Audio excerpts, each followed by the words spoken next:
Well, after what was a brilliant first round of this championship, we're going to head from North America to slightly south North America. We're in Austin, Texas, normally the land of sunshine, today a land of overcast. Here today as qualifying currently underway for the second round of this iRacing Grand Prix Series, streaming live on iRacing Live, brought to you by RaceSpot TV. Good morning, good evening, good afternoon, race fans. It's hashtag Do You Mind in the commentary booth, and the boys are back because Connery Maddock, after his fantastic trip over in South Africa, is back to join me alongside Connery. Qualifying underway, 2 laps, 8 minutes. And this is arguably the most difficult circuit ever for setup. Michael Partington, winner last time out, fastest lap, 136.6.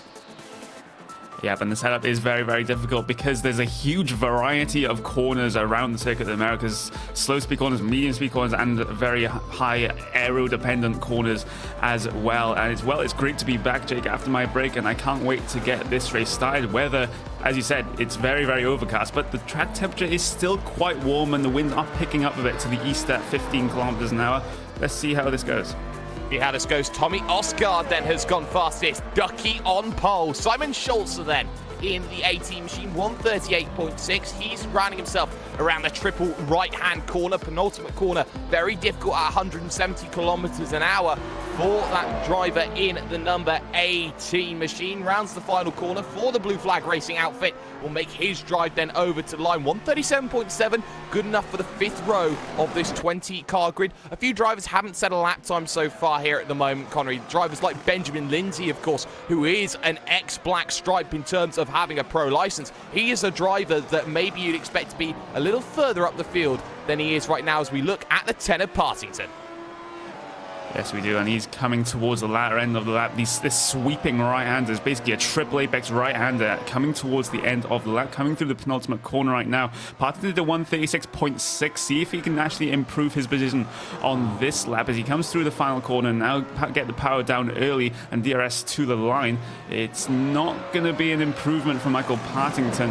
Meanwhile, a couple of the drivers coming up to finish their laps. Matt Farrow is one that's just coming up to the final corner now. Hasn't set a lap time just yet, so this will be his only opportunity to set one and get himself further up the grid. Let's see what he does as he comes out the final corner.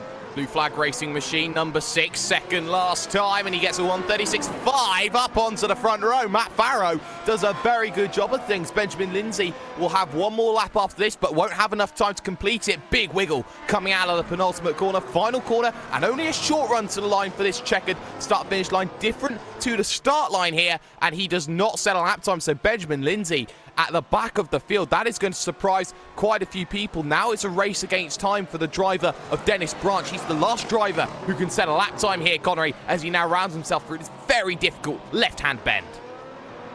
Yep, exactly. He has around about 36 seconds left, which I think should be more than enough time to get himself back towards the finish line to set another lap time to try and improve on his 137.8 as he just has a little bit of an issue getting through the penultimate corner there, taking a bit too much of the apex, shall I say, as he rounds his way out of the final corner now across the line. What sort of lap time does he set? Actually, that lap time was invalid. He went off track somewhere else on track. We're ready to go to the grid now, Jake. Yes, we certainly are, and the times are all in. Tommy Osgaard then, Ducky on pole as he sets a 136.421. Second on the grid is Matt Farrow, who managed to get himself up to the front of the field at Montreal last time out. And in third and fourth is Zoran Jonjic and Michael Partington. Fifth position on the grid is Ricardo Orozco, joined alongside by the unluckiest man in sim racing in the form of the number 1 of Riley Preston. Alex Sadler will start in 7th today with Manu Domingo, the champion of last season, in 8th. Victor Pareto will start in 9th with Nicholas Rasmussen, the winner at Brands Hatch last season, in position 10. Brian Parkins and Simon Scholes will round out row 6. Row 7 will see Josh Thompson and Dennis Branch. Matteo Ugolotti there in 15th position with Carl Winkler alongside. Michel de Jong with Vincenzo Amico 17th and 18th. And then finally rounding out the 20-car grid is Peter Dimov and Benjamin Lindsay. Talent throughout the entirety of this field here today. That's something that has to keep in mind. Drivers like Vincenzo Amico, who we know has that ability. Benjamin Lindsay, another driver with that ability to go through this field and do an amazing job of things. there will be a chance for other drivers to try and impress. What can Riley Preston do as he looks to try and make his charge through the field? Can Tommy Osgaard hold on to it? It's, of course, the most difficult run into turn number 1 that you will ever see. Up the hill, off camber when you get to the top of the hill, and then you're dropping it down the hill, which has a chance to break away. Remember, this is normally the season finale for the iRacing World Championship Grand Prix Series. That will happen September, October time. But here, today, on what is a very overcast June afternoon, it's about who gets themselves on the grid. Just under 30 seconds. Of course, the inside line is the dirty line, so expect drivers like Matt Farrow to have that good advantage on that run-in. Still waiting for Victor Prato to get himself up onto the grid. He is the only car we're waiting for. There he is, joining the grid right now. So, let's get ready. Let's get these lights on. The engine's revving. Give us the green light. Because we are ready to go, and it's a shocker, is it, from Osgaard? It was a little bit tentative off the line. Good start there from what was the third row from Ricardo Orozco, who goes down in towards turn number 1. They all get a turn together, and the leaders have turned around early. Osgaard's got away with one, so's Orozco, but Partington getting caught up in that one. Ryan Parking's involved, and I believe Riley Preston having a poor start of things as well. Crazy start that we just seen there, Connery. Yeah, but it was an absolute mess back in the field as well. Replay of that one. The leader getting spun from the front of the field, and it caused a little bit of issues behind as well. Unrelated incident between Mano Domingo and what would be the car of Riley Preston there as well. And that was an absolute mess of a first corner. Well, we said it was going to be difficult here today, and it certainly did prove it. At the front then, Tommy Osgaard, followed by Ricardo Orozco. Alex Sadler from 7th up into position number 3. This is the prime overtaking opportunity. Riley Preston's around again. Down into 12, and Riley Preston turned around again, Connery. As you can see, it's Tommy Osgaard losing 1 position, losing 2 positions. Ricardo Orozco to the front. Yep, exactly, and Riley Preston just basically outbraked himself, coming down into the heavy braking zone before the backstreet, went straight into the car of Ryan Parkins, turned the number 20 car around. There was the driver that just managed to get himself through. That was Peter Dimov that narrowly avoided the incident. Yeah, he did. Well, that was something to see. I believe that looking at the front of the field battle, that maybe Tommy Osgaard missed a shift or something, because it was very weird to see him so slow down the mid part of the straight. Orozco, though, has managed to break away a gap of about 7/10 of a second in the early going. Sadler second, Osgaard harrying over the back in third. And it's about who has managed to survive here in this opening lap. It will be worth noting the biggest winners and losers in the opening lap of this one, as Matt Farrow comes down to pit road on the opening lap. He's got damage that he doesn't want to deal with. Only 36 laps here, Connery, and that pit stop means that Matt Farrow is going to have to be working hard as if he was on the 1 stop. Yeah, basically that's what his strategy is going to be, but his tires will definitely be complaining by the end, changing those tires so early. But looking at the race as it is right now, it still hasn't, even though with that big incident during Turn 1, it hasn't really split up the field all too much. The top 3 cars are all within about 2 seconds, and then there's a group of another 4 or so cars from 4th down to 8th. So, well, this isn't over yet, even with that massive incident that may have taken out a couple of cars in Turn 1.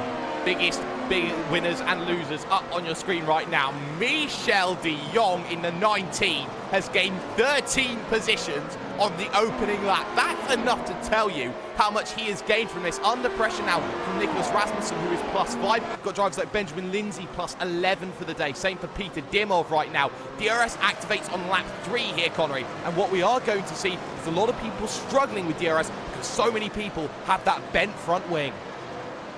Yeah, exactly. And the main, the main DRS zone is, of course, on that back straight here at COTA, but you also get it on the front straight on the run up towards turn number 1 as well. So there's ample opportunity to use that drag reduction system that these McLaren MP430s have.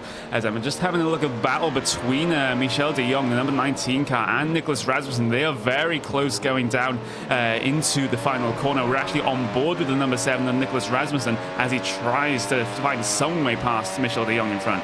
Yes, into turn number 1, they're going to go up the hill, a big lunge to the inside, and the big defensive maneuver from Michel de Jong, covering that off then as the number 2 comes down onto pit road. That's Tommy Osgaard with front wing damage. He wasn't happy, he was P3, so he's decided that that one is going to have to be done in the pit road damage here that he's just seen. Michel de Jong now up into a podium position from what was the penultimate row on the grid. And well, for a 20-car grid that do something like this, well, we thought that Baku was always going to be exciting, but here at Circuit of the Americas, it's just taken that and ramped it up by 10 as the battle continues. Rasmussen will have DRS then as he looks to get onto the brakes, and the pressure now on Michel de Jong, whose time in qualifying was about 9/10 of a second slower than what Rasmussen could do over one lap pace. But you have to remember here, Connery, it's going to be different here when you put heavy fuel into the vehicle. Rasmussen underneath the slipstream, going hard to the inside, all going to hit the brakes, all down to the inside, very heavy defending, and they are going to touch and going to try and cross over right now. And that's going to allow Partington to try and go down to the inside. They're going to continue on it. Yeah, that was a very cheeky defensive move there from Michel de Jong, squeezing his man all the way to the inside lines. They take it side by side, covering through this tight and twisty middle sector of the lap here at COTA. Michael Partinson still not going to be able to find a way around Michel de Jong. But I have to go move back to that move. That was very tricky, but a very cheeky move, moving in the braking zone like that. Yeah, moving in the braking zone is something that is not normally advised, but sometimes it does happen. No FIA rules here to really sanction against that. Only the iRacing Sporting Code. Gap at the front of the field is 1 second just, about 1.1 seconds here for Alex Sadler. He's not falling away actually from Ricardo Orozco, gained a 10th of a second in that last lap. Battle continues though as Partington went hard down to the inside at turn number 1. Michel de Jong is now going to start falling backwards here. That's the price you pay when drivers are quicker. Behind you, Dennis Branch will be the next driver to make the move. Yeah, and I don't think Michael Partington even planned that move. He just saw the opportunity open up when Michel de Jong left the door open during turn 1, and he just slung his car down the inside. Nothing Michel de Jong could have done, and that's one position gained for Partington. Riley Preston, I think his day is job done. He's put it down into pit road and said, I can't be bothered to race anymore. He doesn't want to be racing another race at the back, and well, who can blame him? He is the most unluckiest man in all of sim racing. So in terms of retirees at the moment, Matteo Ugolotti, Manu Domingo, Zoran Jonjic, Simon Schultz, and also Riley Preston, we believe, is to be retired, as well as potentially Tommy Osgaard. Osgaard a mile back, though, in the field. So we'll pay attention to this front of the field battle, because Alex Sadler is doing a lot here to try and hold on to Orozco. Orozco needs to have a good turn of pace. They've already gained 7 seconds on Nicholas Rasmussen in the opening 4 laps of this event, Conor. Yep, they have, but Alex Sadler's at risk of dropping the DRS zone at the moment because he was within that 1 second mark at the beginning of the lap. He's just on the edge of it right now, 1.1 seconds behind, coming towards the final corner. So he's not going to get DRS this time coming across the DRS line. You just see that rear wing stays closed, and well, that means that Alex Sadler will probably be dropping off the back of the leader at quite a rate of knots if he can't do anything about it, especially in this braking zone, which he closes up a couple of tenths. That gap is now within the DRS zone, 0.8 seconds. Back to P3 as Nicholas Rasmussen will try and hold off Michael Partington. The difference was 1/10 of a second then in terms of the battling between the pair of them. The gap 6/10 of a second overall on circuit. A big train actually going back from about P3 to P9. Rasmussen, Partington, de Jong, Branches in there, Benjamin Lindsay in there, Peter Dimov and Victor Prato all in that train as well. So drivers like Benjamin Lindsay here, who started at the back of the field looking to try and get themselves back into it. When you have a driver like Benjamin Lindsay, Connery, who has that reputation of being one of the quickest drivers, he puts a lot of pressure on Dennis Branch just in front of him right now. Benjamin Lindsay with a great opportunity, maybe down onto the brakes of the left-hander, thinks second chances about it. Yeah, not going to happen. Maybe looking at the braking zone at the end of this DRS show, he will get DRS this time by. We have to remember Benjamin Lindsay started at the back of the grid. He's up 13 positions, up into that P number 7. Let's see if we can make it P number 6. He heads into the braking zone of this left hand. He slings one down the inside, and I don't think Dennis Branch is going to fight that. He just lets him through. He lets him through, and behind that, Victor Prato through on Peter Dimov. So Dimov losing another position as well here as he runs incredibly wide through that very difficult infield section that you see around the Circuit of the Americas. Setting up your vehicle is very difficult here, Conor. You've got to deal with the likes of a very, very high-speed, middle-speed corners like sector number 1. Sector number 2 is about fast and overall pace, and sector number 3 can be a massive challenge. I just saw Michel de Jong go incredibly wide at the penultimate corner. It's not advisable to do that because you rack up incident points. Yep, you do, and you have 17 incidents that you can occur over the course of the race before you get disqualified by the iRacing system. I just want to go back to the setup talk that you were talking about just there, Jake. Because this track has such a variety of corners, you have to you have to think about, do you want a car that's basically a jack of all trades, master of none, or do you want to specialize in a particular area and then trying to mitigate the damage in other areas? That's the thing your drivers and teams are going to be thinking about. Yes, it is here, and already we've lost ourselves about 1/4 of your race field in the opening laps of this event. We're at 1/6 distance then through this event, lap 6 out of a potential 36 that we are seeing here today. Back to P3, Nicholas Rasmussen versus Michael Partington versus Michel de Jong as they head down this back straight. The run towards that corner of turn number 12 is always going to be the big, difficult asking point. You try and get yourself down onto the brakes. You're going at 316 kilometers an hour in the form of Nicholas Rasmussen. On the brakes, down to just 95. Left-hander, about 60 degrees of corner there on that left-hand corner. So in terms of having to deal with the angles, it's really going to be wearing away the tyres. But what they have to remember is the track is going to be a lot more slippier. Conditions are overcast today, Connery, and it means that lap times overall are going to be quicker. Yeah, overcast, but still pretty warm out there in terms of air temperatures, around about 25 degrees in the air, and also 25 degrees on the track. Of course, since it's overcast, the sun isn't shining down on the asphalt, so it isn't heating up, or it isn't eating it up all the rubber on the track. As your P3, P4, P5 drivers are coming around to complete another lap, onto lap 7 now of this 36-lap race, and no one's going to be close enough to make a DRS move coming down into turn number 1. Michael Partington just trying to make all of that back up on the brakes, though, coming down to turn number 1.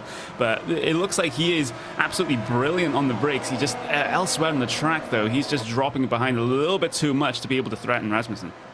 Yes, I'm just taking a look at this battle, though, going on between Dennis Branch and Victor Prieto for position number 7 out on circuit right now. Victor Prieto in the 8 machine has a heavy amount of front wing damage. Compare that to the clean nose that Dennis Branch has. It seems that the pair of them are pretty evened out in this respect. So for Victor Prieto, he is still harassing the back, though, of Dennis Branch, and needs to try and get through as quickly as he can to get back to the 14 of Benjamin Lindsay on the brakes into that left-hander at turn number 11. Isn't going to be able to do it, has DRS to work with, and of course Dennis Branch does not, because he's a second and a half back from Benjamin Lindsay. Let's listen in on Victor Prieto.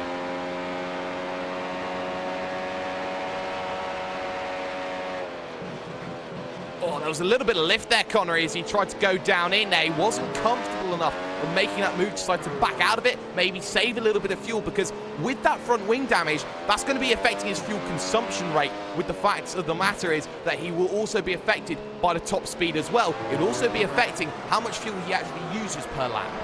Yeah, you definitely saw that coming down the back straight as well. Even though Victor Prieto had the DRS, but Dennis Branch was still able to keep him behind, going around about the same speed at the end of the back straight. So Victor Prieto struggling with damage at this moment in time. He has to be thinking about now, is it worth coming into pit and get that damage repaired? Is it worth the time lost by pitting so early to get that damage repaired? And I can't make that call right now.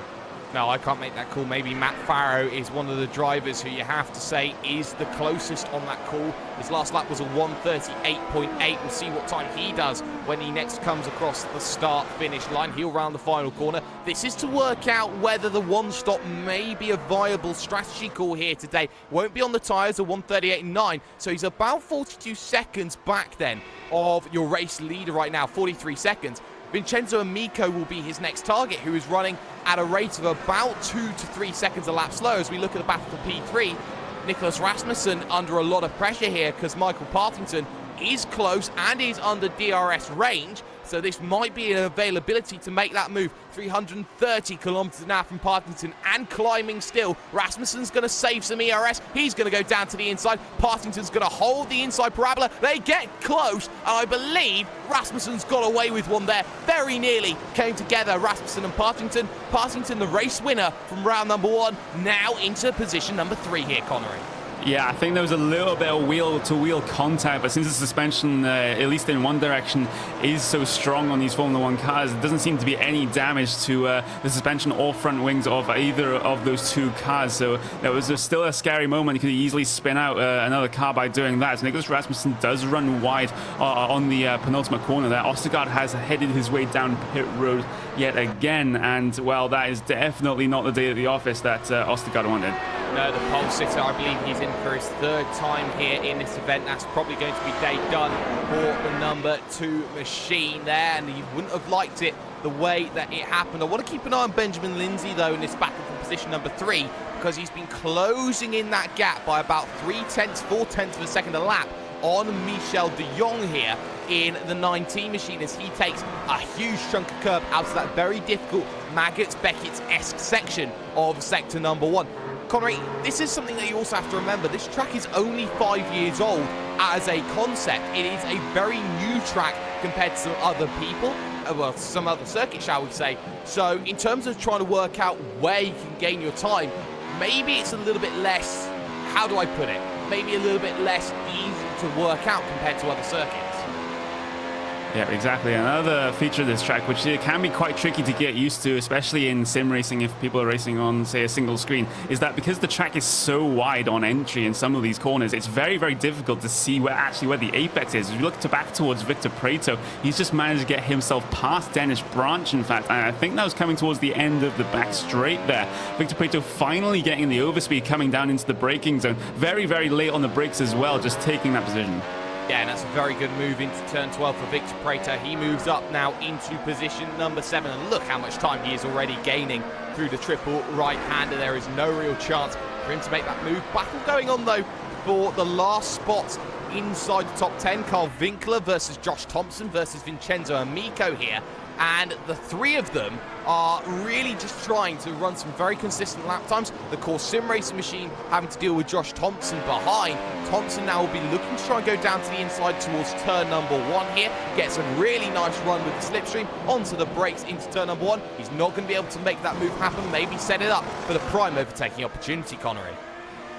Yeah, exactly, as they head down into this very, very aero-dependent section where the apexes just keep coming, and Josh Thompson, look at him, he's just closing up, trying to tug underneath that rear wing of Carl Winkler, but obviously he's going to lose a whole bunch of front downforce by doing so, and I think Josh Thompson actually has a higher downforce setup here because he wasn't as fast as Carl Winkler down the straight, or at least didn't have as much of an advantage as we've seen other drivers have with the DRS, and let's see what he does coming down into this corner, this left-hander, just before the back straight here. Takes a wider entry than the car ahead of him, trying to get a bare exit, trying to get the power down. He will have DRS this time by, and he actually will look to make the move coming down into the left-hander at the end of the straight, this turn number 12. But look at that, because of the higher downforce setup that he is running, and a tiny bit of damage to the front wing, in fact, as well, he doesn't have enough speed to make the pass coming down into turn number 12. Yes, this is where you're going to see the difference in setups here, because some people will opt for that high downforce setup to really work through certain sections of the circuit. Others will go for the low downforce setup to make something work. You could also see through 15 and 16 the much wider line taken there by the driver of Josh Thompson to try and maximise that corner exit speed. But of course, that is going to be something that isn't going to be able to be effective in terms of the battle that he was looking at. Michael Partington, though, is starting to pull away here from Nicholas Rasmussen. 1.1 seconds the gap. The DRS is broken. 1:39 flat then from that driver of Partington. That's a very good lap time from him.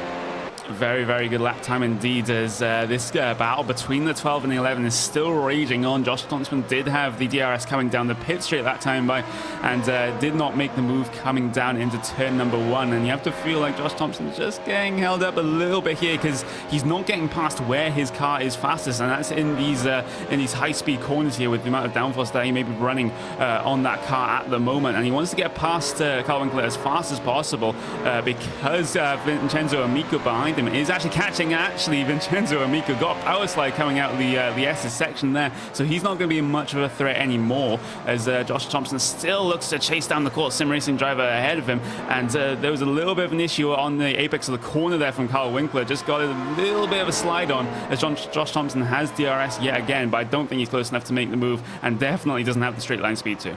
No, he's saving ERS very early down the straight. Of course, the energy recovery system, very crucial in these vehicles. You can use it in short bursts, or you can use it in one long stretch of an attack. But of course, you have to keep charging that up lap after lap after lap. So for Josh Thompson, it's about trying to work out, where can I make the move on this driver of Carl Winkler right now? It just seems that he's unable to really find that chink in the armor. Almost impervious right now, you could say, is Carl Winkler in the number 12 machine.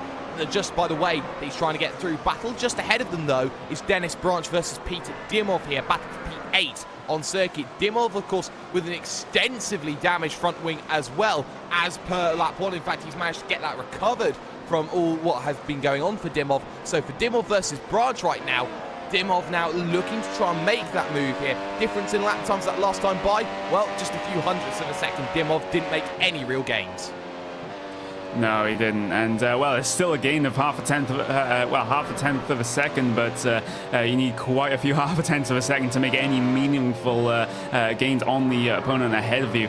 As he's now feeling the effects of the dirty air coming through the high downforce section, but now he's in a position within a second to get DRS coming down the back straight, and he's going to go very, very wide entry here, trying to get a good exit. That's what we saw a lot of drivers do when they have DRS behind them, is coming through that corner. They just prefer to maximize the exit speed and try and get that pass to come done down the straight. Pierre Dimov does have the tail ends of the DRS here, but he's not going to be close enough to make the move. Definitely not coming down into the braking zone of 10-12. Yeah, that was a very heavy break there from Dimov, and I believe he was trying to use scare tactics there on Dennis Branch to try and make sure that he moves himself out of the way. That one wasn't going to work, as Winkler again holds the position over Josh Thompson just behind that. Want to keep an eye on, though, on this battle for the race lead right now, Alex Sadler versus Ricardo Orozco, because it is actually Alex Sadler who is now starting to find a little bit of second wind here in the battle between the pair of them right now. 1:38.694, his last lap time that he's just done, just a few fractions of a second slower than his fastest lap, which was a 1:38.633. In fact, I'll tell you something very interesting right now, Connery. Both Orozco and Sadler share the fastest lap time to the thousandth of a second. Yep, I was just about to mention that, so there isn't really much to separate these two drivers at the moment. Maybe Orozco is better on the short run and Sadler is better in saving his tyres. We'll just have to wait and see. Meanwhile, the number 6 of Matt Farrow is actually down on towards pit road right now, and I don't see, actually he had a little bit of a spin actually coming towards the coming through the penultimate corner, on the exit of the penultimate corner, just trying to get the power down. The car wasn't having any of it, and he had a spin in towards pit entry. Didn't hit any barriers, but he took the toe, and I think that's going to be the end of his race.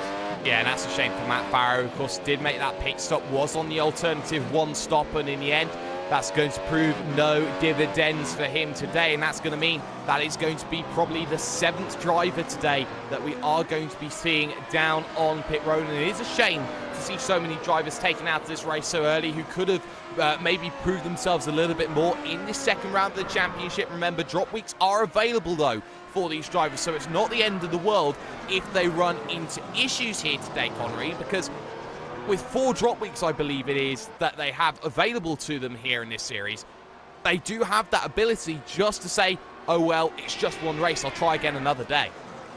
Yeah, of course, the iRacing official series are very, very generous, shall we say, with the amount of drop weeks that they give you. So you can drop 4 weeks worth of points if they're your worst results, even if you don't race, and then you may be still in with the championship fight by the end of the season. So that's definitely something that we'll have to keep an eye on, as actually Alex Sadler did take another 10th of a second out of Ricardo Orozco that last time by. And this is going to be very, very interesting in the middle stage of this race. Will Alex Sadler be able to carry on this trend of catching Ricardo Orozco and maybe make a fight of it coming towards the end? Lap 14 here of 36 that we've got going on, heading towards half distance in about 4 laps time in this event. Alex Sadler, he hasn't lost the back here of Orozco, but he is going to be there, of course, as Connery just said, a 10th of a second taken off on that last lap, 1.2 the gap between the pair of them. And look at that beautiful corner from Alex Sadler, takes another 10th of a second out of the driver of Orozco. It's TNT versus Blue Flag at the moment in this event, and while Connery, you have to say, Alex Sadler, the people writing him off and dropping back by about 1.6, 1.8 seconds, he has worked hard to bring that gap back down in, and maybe there was a little bit of element of dirty air. It does seem to be that the dirty air does seem to heat those tyres, and Michel de Jong under a lot of pressure right now from the driver of Benjamin Lindsay, who goes to the outside trying to make the move at 16. That's not going to work as they head to the triple right. Yeah, exactly, and Lindsay also had another opportunity coming down into turn number 12 that almost made it work, but Michel de Jong pushed way, way wide and somehow still managed to keep the position, as Lindsay is basically, he's just sticking within the DRS zone at the moment. He'll have the DRS this time. By is a big tank slapper from Michel de Jong coming out of the final corner. This may give an opportunity to Lindsay coming up into turn number 1, but I actually don't think by the end of the braking zone he's going to be close enough, as he had a little bit of a look. He showed the nose right there, but he's not going to make the move happen just yet, and Michel de Jong is putting up the defense of his life at the moment. He certainly is. Both of these drivers started 17th and 20th on the grid. They are now 5th and 6th out in play. Benjamin Lindsley versus Michel de Jong. Alex Sadler, when he crossed the line, was 1.001 behind, and the leader now within DRS range of Alex Sadler. Sadler is now going to start to apply the pressure here and really try and hone in Orozco, who's maybe used his tyres up a little bit earlier than the driver of, say, Alex Sadler has, because Sadler is running lap times almost close to his fast lap of the race. Orozco's lost about 2-3 tenths of tyre life. Yeah, exactly. Orozco did a 138.962 last time by Alex Sadler, 138.686, and that is just a half a tenth faster than the fastest lap we've seen as we look back towards Michel de Jong. Michel de Jong is around, and that was no help from anyone else, just struggling to get the power down, going side by side with Benjamin Lindsay, coming down into turn number 12. Lindsay tried to make it work around the outside and then had to rely on a mistake from Michel de Jong to put him ahead. Someone was very trigger happy on the throttle, and that's not going to help de Jong's case here after what was such a fantastic start, getting up inside the top 3 in the opening 3 laps of this event. Now under pressure from Dennis Branch and Peter Dimov, so it shows you just how far he's fallen. He's now down in position number 7 in this event right now, and it is a shame to see Michel de Jong lose so much time. What that spin did do and all that battling did, it's allowed now Victor Prieto to get onto the back of Benjamin Lindsay here in the battle between the pair of them right now. And you have to say, for Benjamin Lindsay, he does have the advantage in terms of damage over Victor Prieto. Prieto has been very calm in the way that he's been dealing with the racing so far today, Connery. He's just picked up one position at a time, which is what you need to do in overtaking. Yeah, exactly. And also you have to remember he's been struggling with that front wing damage that has occurred to his car. Of course, that happened during that massive turn 1 incident that we had at the start of this race, as Alex Sadler has now closed the gap to your leader to within half a second now. Alex Sadler looking very, very good right now, but catching is one thing, passing is a completely different thing. To pull out another Murrayism here, Jake, but Alex Sadler looking absolutely impressive at this stage of the race. Not the best of corners, though, as he heads through turn number 16. It is very difficult because you're hitting the brakes and you're turning left at exactly the same time. By all intents and purposes, that is the machine wanting to really try and break away from you. And actually, that's something we are seeing. Ricardo Orozco is a lot better in this 3rd sector of the lap compared to Alex Sadler. Maybe some of that is down to the dirty air effect. Gap across the line, though, down to 7 tenths of a second. Fastest lap of the event goes to Alex Sadler on a 138.516 then. So he is really trying to apply this pressure to Ricardo Orozco, who's actually started to turn up the wick a little bit there, because that was only a 138.7 second consecutive lap. He's done that. It's not going to be good enough at this rate as the pair of them battle for the race lead as they head towards the halfway stage. Yeah, exactly. And Sadler's just feeling very, very uncomfortable in that car coming through the 1st sector, because he had a huge amount of understeer from the dirty air of the car in front. That drops him back to around about, actually he's just staying within 7 tenths of a second, definitely within the DRS zone. And let's see if he can do anything on this back straight. He had a little bit of a inside left front lockup coming down into the corner just before this back straight. He will get the DRS coming across the DRS line right there. Not going to be close enough to make a move coming down into turn number 12. But I think if Ricardo Orozco wants to come away with this race, he's going to have to pull up such an amazing defense, one of the best that we've seen in this series, to be able to make that happen.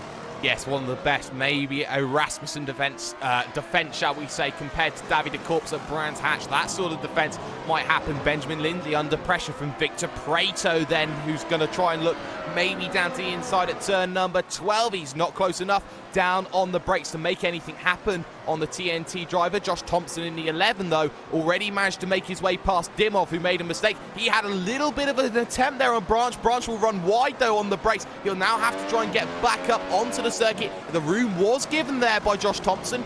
He was allowed to give him no space at all, but around the outside, and what a fantastic move that was from Josh Thompson. Great class show.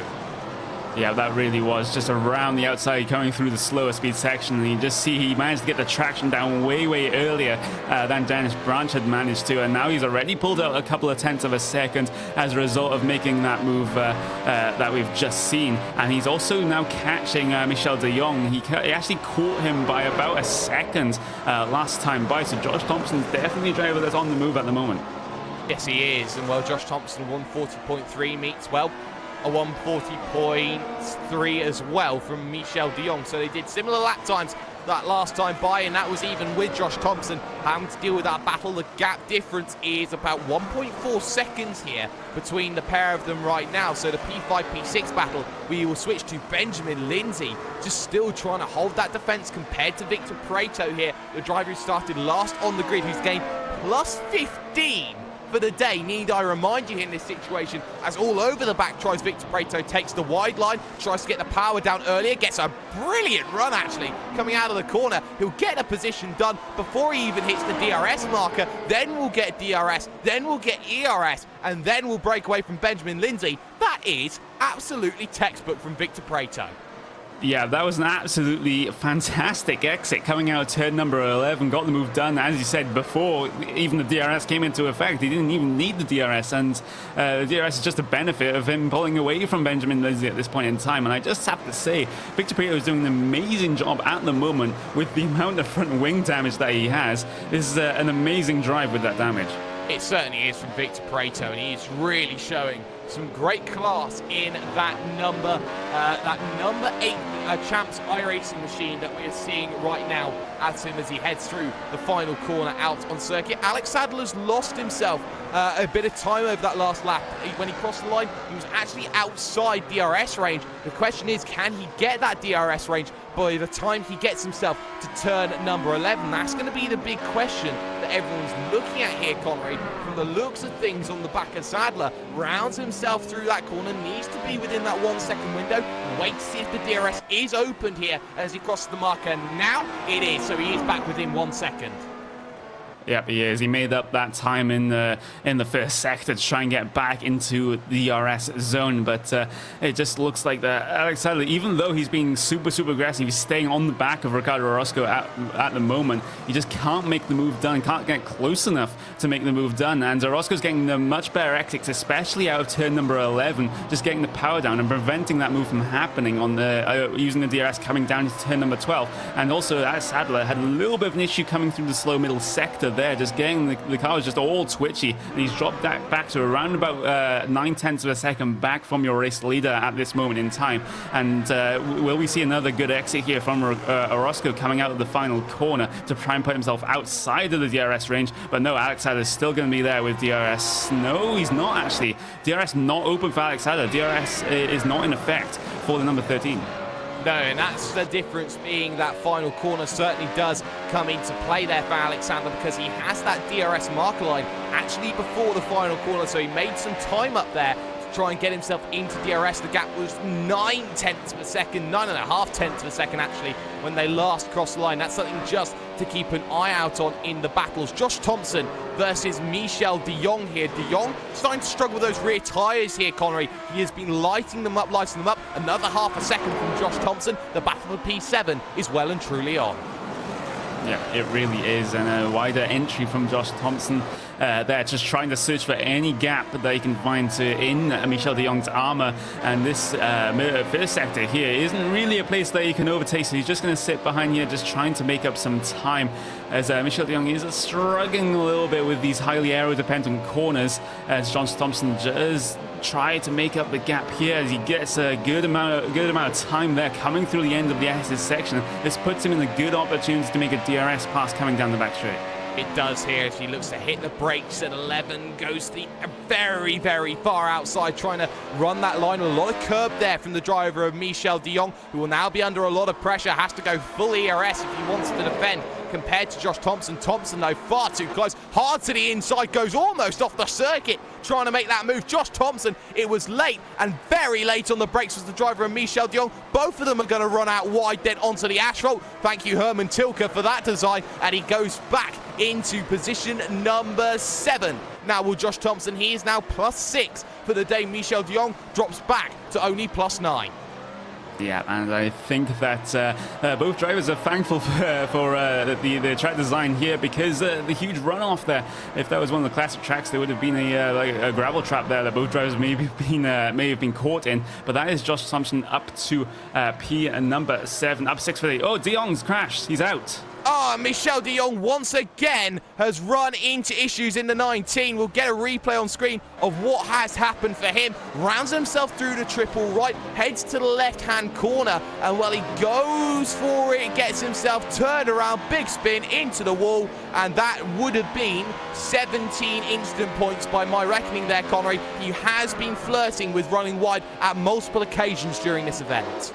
Yeah, and that will be Michel de Jong disqualified from this race due to incident points. And, well, you can say that that wouldn't have really mattered because the incident of that size would have meant that he was out of the race anyway. So as we look towards the race leaders now, this is Alex Sadler and Ricardo Orozco. Alex Sadler just on the edge of the DRS zone right now. It's just within 1.1 seconds. That's not going to be enough coming up to the DRS activation point to get the benefit of that DRS. And now Alex Sadler is really struggling, I think, with tire wear because he's been trying so hard to try and catch up and pass Ricardo Orozco that he's taken a little bit too much out of the tires. It may be advisable for him to let the tires cool down for a moment before having another try.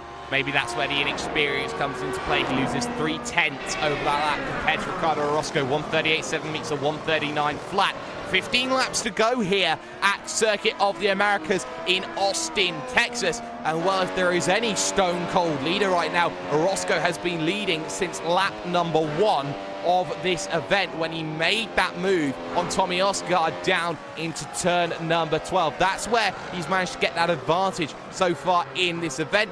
Otherwise, it is a very spaced out race here today, Connery. Most of that is down to the fact that quite a few people had damage in turn number 1 and quite a few people have been struggling to keep this car on the proverbial island. Yep, exactly. It was a very, very messy race start, and the closest battle on track right now is, at least on the lead lap, is the one between the number 8 machine of Victor Prieto and Benjamin Lindsay. And, well, back to you, Jake, because I think we're about to go to commercials. Yes, we are here, and well, the action doesn't stop here on Racebot TV and iRacing Live.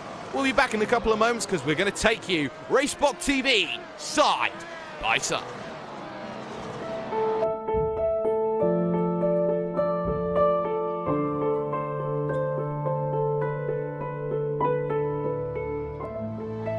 When I sat in the car, you always wonder, what's it going to feel like? You know, it was my first time driving a mid-engine GT car. You know, my thoughts were, wow, this is really good for our first time in a car. I was really surprised by it.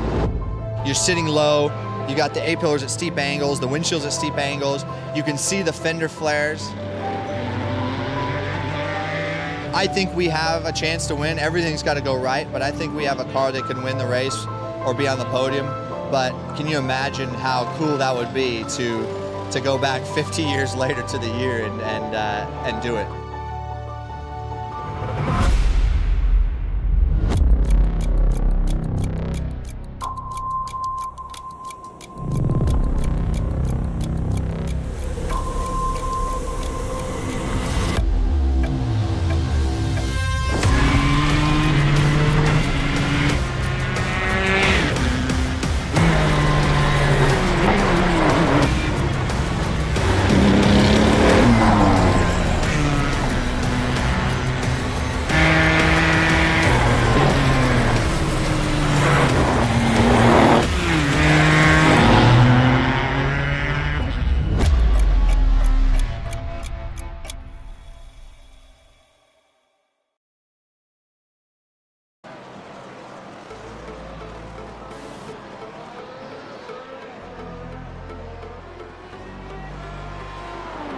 $14 to go at a cloudy Austin, Texas. A Circuit of the Americas has thrown up quite a few shocks here this afternoon. A lot of drivers in a lot of unfamiliar positions throughout this event, and the battle we're looking at here is the retort of the 14 of Benjamin Lindsay as he tries to get back past the driver of Victor Prieto right now. Both drivers catching the driver of Nicholas Rasmussen at a rate of 1 second a lap here. So Nicholas Rasmussen might be dragged into the battle for P4, P5, P6 on circuit. You will notice though at the front of your field the gap has opened to 2.4 seconds here between Ricardo Orozco and Alex Sadler. Sadler has had an absolute horror lap, lost 1 second through one mistake at turn number 11. It's hashtag Do You Mind Jake Sperry joined alongside with Connery Maddock. Connery, Alex Sadler might have just given the win away to Ricardo Orozco here. Yeah, that could definitely be the case. He's around about 2.3 seconds right now, so he's made up a tenth of a second over the course of this lap alone. But that's not going to be enough coming towards the end of this race. We have around about 13 laps to go at this point, and he really needs to pull out all the stops if he has any chance at taking this race wing or hope for a mistake from Ricardo Orozco. A mistake would be very lovely from Ricardo Orozco, but he's seen as the driver who hasn't been able to do that in the last few stages. Rasmussen lost half a second, though, on that last lap to Victor Prieto there in the Champs iRacing machine. The gap now is 1.5 seconds between Prieto and Rasmussen. And remember, Victor Prieto is doing this with a heavily damaged front wing, so he's doing a great job of things. Lindsay holding onto the back of him, started at the back of the field, now up into position number 6. So he's plus 14, was up at position number 5 for a moment, Connery. Nicholas Rasmussen is under a lot of pressure. Yep, he really is, and well, that was, as I said, another half a second last time by. What was the deficit that Nicholas Rasmussen has to Victor Prieto and, of course, Benjamin Lindsay. So this will be relatively short. It will be a 3-car fight for P number 4, 5, and 6 as they head their way through the triple apex right-hander here. This is where the effect of the dirty air is going to be significant if you're trying to follow another car, as all cars just spread out through there. Lindsay running a little bit wide coming through the penultimate corner, though, as looking towards the top of your field. In fact, Ricardo Orozco is saying 139.0, and that's actually dropping back even further by about 0.3 of a second last time by. 0.3 of a second is not going to be helping Sadler, and that's down to the fact that Ricardo Orozco is just staying more consistent. The tyres we were talking about were starting to get a little bit used. Big wiggle from Benjamin Lindsay out of turn number 1 and into 2. That's Benjamin Lindsay. That's what he's done all day long. He's just had those little wiggles and has been trying to micromanage his steering inputs to try and correct those. But Benjamin Lindsay, the more he does that, the more he wears those tyres down, the longer he stays behind, the more he gets bogged down, the more he gets frustrated. That's where the chances come. Look at Victor Prieto. He has rattled onto the back of Rasmussen, and he's now got a brilliant opportunity to make the move happen into 12. Yep, this could be his opportunity now, but Nicholas Rasmussen does get the better exit coming out of turn number 11, but that's going to be somewhat negated by the benefit of the DRS that Victor Prieto will have. But you have to remember, Victor Prieto is suffering in terms of straight line speed because of the aero damage to his front wing, so he's not going to get as much of a benefit from the DRS as other drivers would otherwise have. He's going to have to make up his time on other parts of the track. Yes, he certainly will. 13 drivers currently circulating the circuit. Only 12 of them, though, are on the leading lap here. Of course, the driver 1 lap down is Simon Scholzer in the A-Team machine, but cars who are out today, Michel de Jong, Matt Farrow, Tommy Osgaard, Riley Preston, Zoran Jonjic, Manu Domingo, and Matteo Ugolotti. So, world-class drivers out of this field right now. Victor Prieto, tucked in right underneath, will have an opportunity maybe up in towards turn number 1. And well, they are already half a minute off the pace for the race. We want to keep an eye on another battle as well. It's Carl Winkler, who's actually just got through on Dennis Branch during this lap. Winkler is absolutely flying right now. Prieto still looking to try and make that move. Yeah, and he's not able to do it on any of these DRS streets because of the damage that he has. He has to make it up during a section like this. Even though he has aero damage, he still looks fairly competent in the high downforce sections, like the first sector here at the Circuit of the Americas. And he's going to get the DRS again this time, and actually a very good exit coming out of turn number, I believe that was turn number 9 and 10 right there, coming down into turn number 11. But that advantage just goes away from him a little bit, coming down onto the entry to the corner. Yes, you can see how Victor Prieto was smooth and surfing his way through the corners, and you can see Rasmussen was trying to hold on to the car at the ragged edge.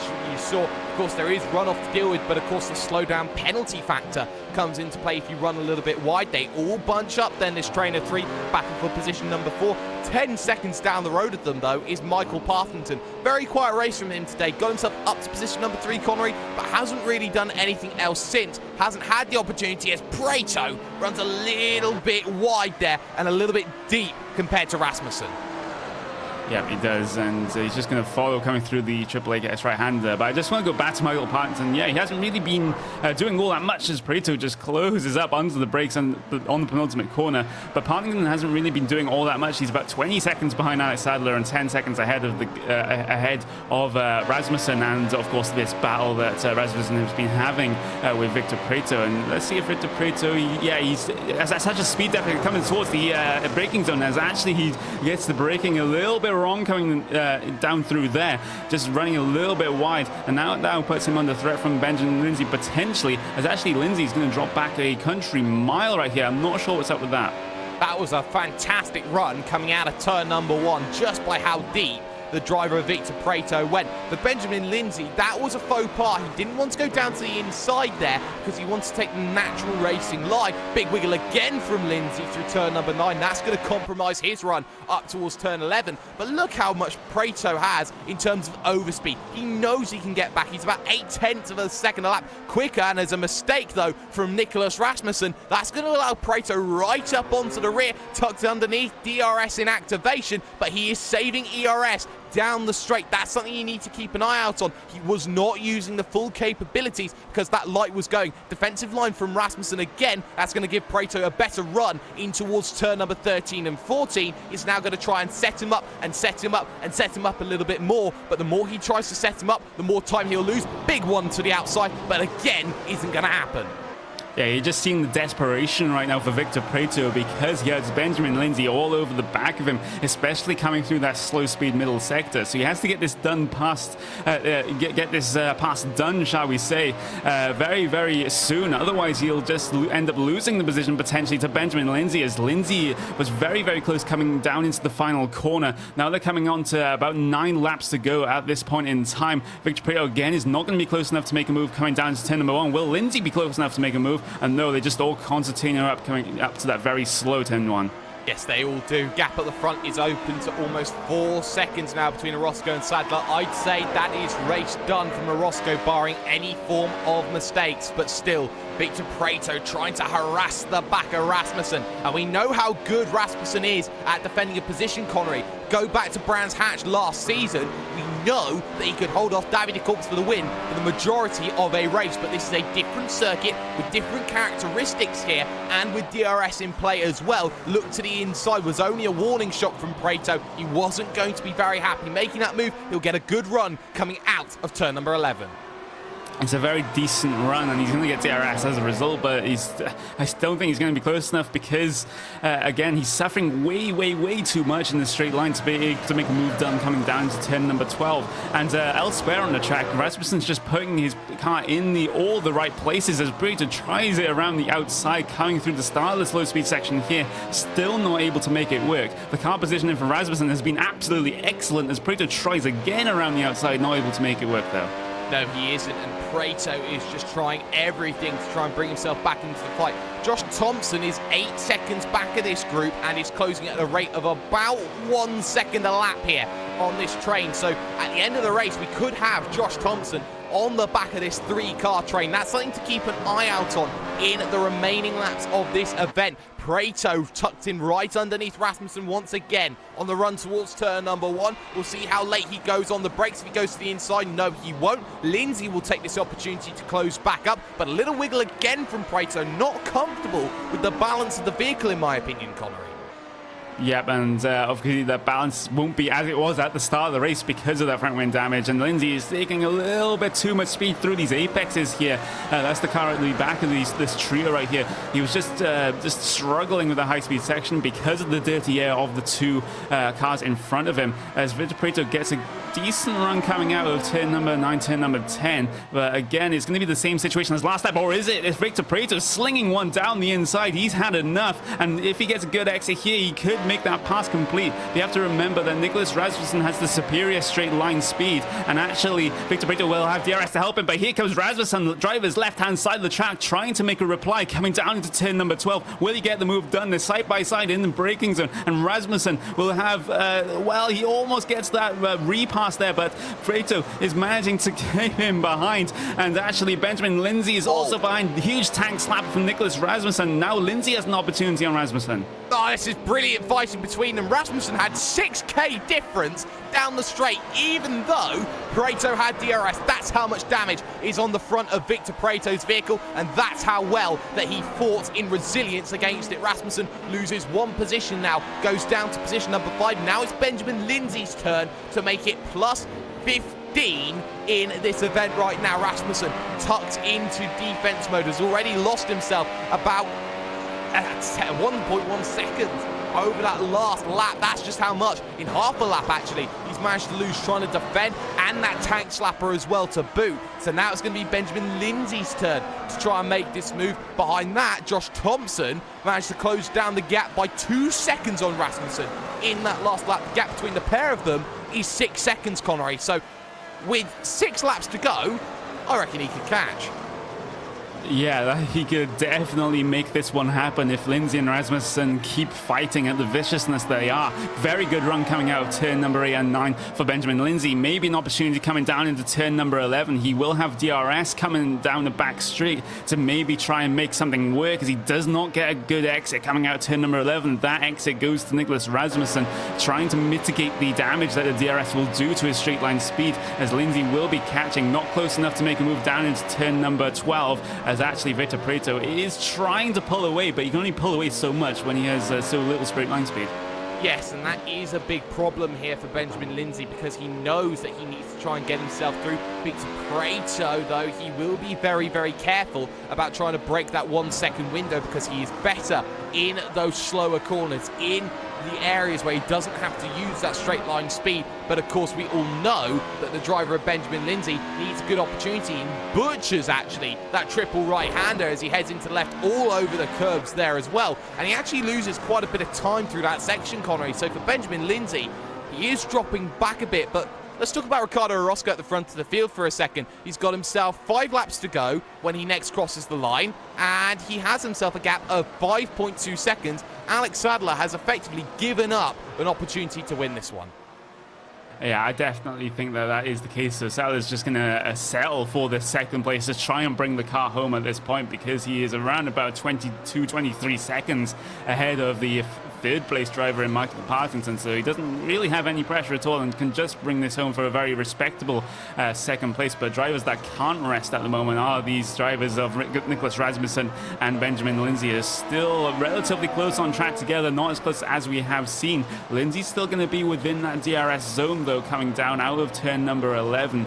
But he's struggling to get the power down. You just saw the back end of that car just kick out under acceleration. That car's not happy with the amount of load that's going through those rear tires. No, it isn't, and that's down to driving style, and the best drivers will make sure that they're not kicking that rear out as much as possible. It was worth talking about in the iRacing Road to Pro Series just how much Bono House would do that for Team Redline as he went through every single corner. That's something that you need to learn, that you need to teach yourself out of it. And for these drivers that are looking maybe next season to qualify in the Road for Pro Series, Connery, you have to feel that Benjamin Lindsay and drivers like Nicholas Rasmussen need to get out of this habit of foot first and really try and work on not spinning up those rear tyres. Yeah, exactly. They have to take a page out of the book of the drivers like Orozco, Sadler and Pareto, who haven't really had as many twitchy moments as Lindsay's having right now, as he gets another one coming out of the final corner. And he has this, drivers like Lindsay and Rasmussen, in order to save those tyres, they just have to stop pushing 110% all the time, because that is going to come back to bite them. It certainly is. It's like Benjamin Lindsay's trying to wrestle with a box of frogs right now. The fact of the matter is that he's trying to just keep everything contained, but the vehicle is just trying to step out at every given moment with 5 laps to go in this event right now. Want to keep an eye out on the times that Victor Pareto's doing. 1:39.7. He is certainly breaking away from Nicholas Rasmussen. For Josh Thompson, he's not closing in enough. The gap is 5 seconds, 5.2 to Rasmussen. So he's not close enough really to make anything happen at this stage of the event. So Benjamin Lindsay now really trying to work on things, trying to get himself back through. Want to keep an eye on another battle though. Ryan Parkins is actually close up to the back of Peter Dimmoff at a rate of 1.5 seconds a lap, Connery. Yep, exactly. And there's a little bit of a look on Benjamin Lindsay looking to pass Rasmussen coming down into turn number 12, but it wasn't going to happen. But yeah, this battle has materialized basically out of nowhere between the number 16 and the number 20, Peter Demoff and Ryan Parkins. Ryan Parkins will have the DRS this time by coming down the back straight, but not going to get a decent exit coming out of turn number 11. And well, I think this is only going to be a matter of time if he was catching at the margin that you just mentioned, Jake. Yes, it may just be a matter of time. Parkins is 3.13 down the straight. Dimov onto the brakes, and there's not going to be any change then between the pair of those as they head themselves towards turn numbers 13, 14, etc. Benjamin Lindsay tucked again underneath with 4 laps to go to make the move. Defensive from Rasmussen up into turn number 1. Try and run it around the outside. Tries Benjamin Lindsay. Gets a huge slide on it, and he will drop himself back by about 0.8 of a second. Those tyres are going to be absolutely scorched. Yeah, those tyres are not going to be happy at all, especially those rear tyres who have been abused throughout the course of this race by Benjamin Lindsay. And I don't think there's any rubber left on those rear tyres by the end of this race, running on the rims. Absolutely not getting the power down at all out of the slow speed corners. And that is a thing that Nicholas Rasmussen is absolutely exploiting right now to prevent DRS passes from happening. Deep on the brakes when Benjamin Lindsay pushes wide. I think that may be the end of it, with about coming up to about 3 laps to go.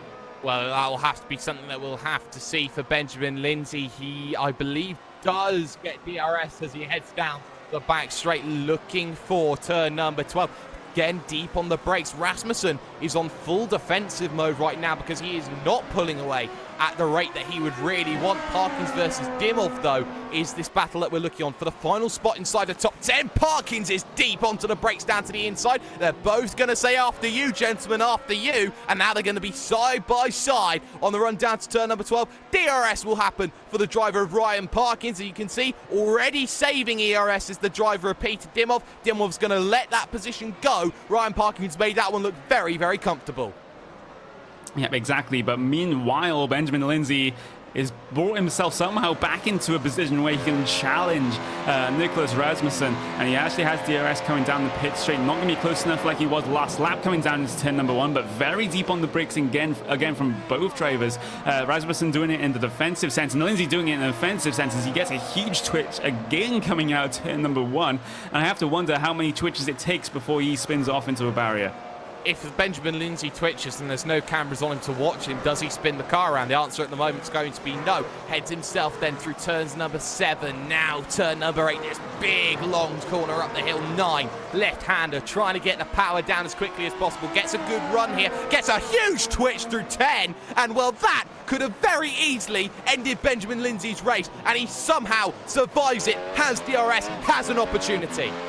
Yeah, he does have an opportunity, but will he take it coming down into turn number 12? DRS is wide open for the number 14 machine. Look at the overspeed. He will have an opportunity coming down to break zone. Defensive inside line for Rasmussen. Very deep around the outside for Benjamin Lindsay. Struggles to make the apex of the corner, who pushes wide, but manages to make the pass complete. Rasmussen looking towards the inside of the slow speed section as Lindsay makes a mistake on the outside line there, but Lindsay will manage to hold position, cuts across the curb a little bit. Here comes Rasmussen down the inside of the left-hander here. They're still battling. A huge twitch from Lindsay as they come up to the triple right-hander. Lindsay on the inside line, Rasmussen on the outside line. Rasmussen trying to make it work on the outside line. He manages to do it, and he actually gets the inside line for the penultimate corner, and Lindsay's going to have to run wide, and that is a very, very cheeky move there, using the runoff there to gain an advantage. And well, if he was courteous, he'd actually let Rasmussen by at this point, but as it stands right now, Lindsay has made that pass complete.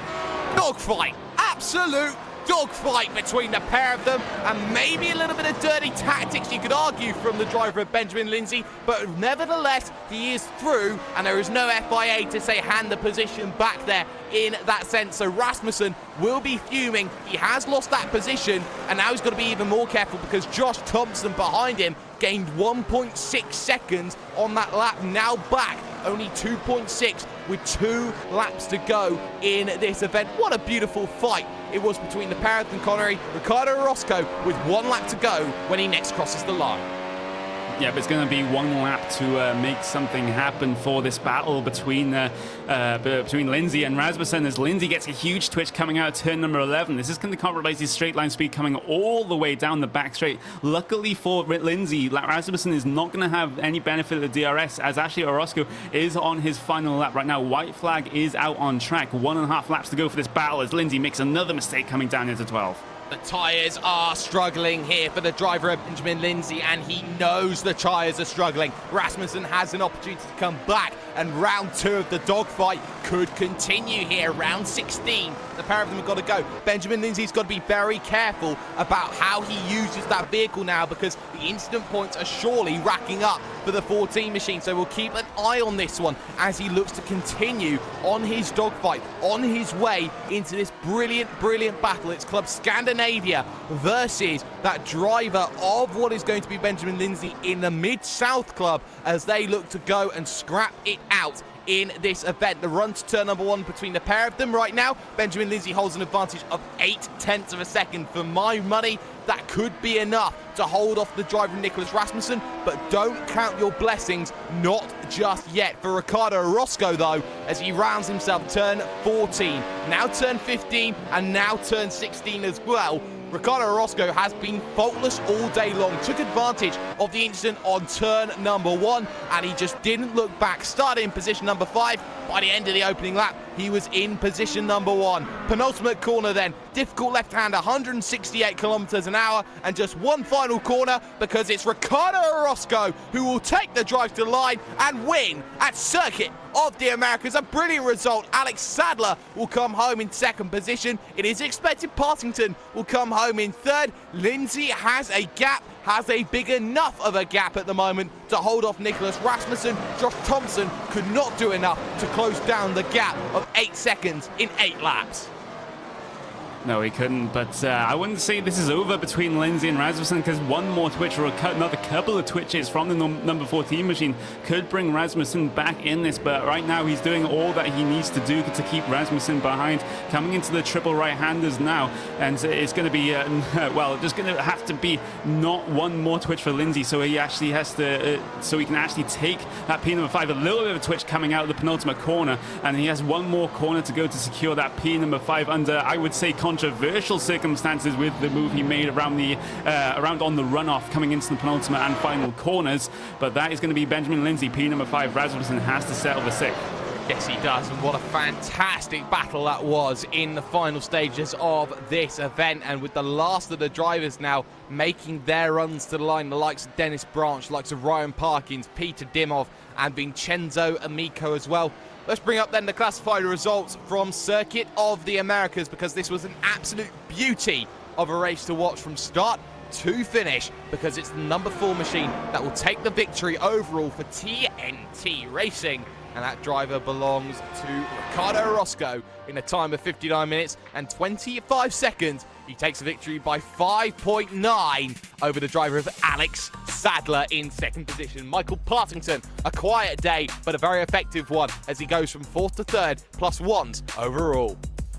It's worth noting Alex Sadler also has the fastest lap on lap 16, but Victor Prato, good battling from him, 9th to 4th. Benjamin Lindsay, bit controversial from him getting the final move done, but take no effort away or no credit away from his accomplishments today. Plus 15 out on circuit. That's why he is a former black stripe in this event. Nicholas Rasmussen finishes position number 6 with Josh Thompson there in 7th. Carl Winkler for Core Sim Racing finishes 8th, with Dennis Branch and Ryan Parkins rounding out the top 10. Peter Dimov and Vincenzo Amico are the last drivers then who finish on the leading lap. Simon Schultz finishes 5 laps down at the end of this event, retiring the vehicle. Other retirees include Michel de Jong, Matt Farrow, Tommy Ostgaard, Riley Preston, Zoran Jonjic, Manu Domingo, and Matteo Ugolotti as well. Stay with us though, ladies and gentlemen, because after this, the post-race show is coming to you on RaceSpot TV and on iRacing Live in just a few moments' time.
But with only 12 cars finishing the race, you have to say it was eventful here from a cloudy circuit of the Americas here today.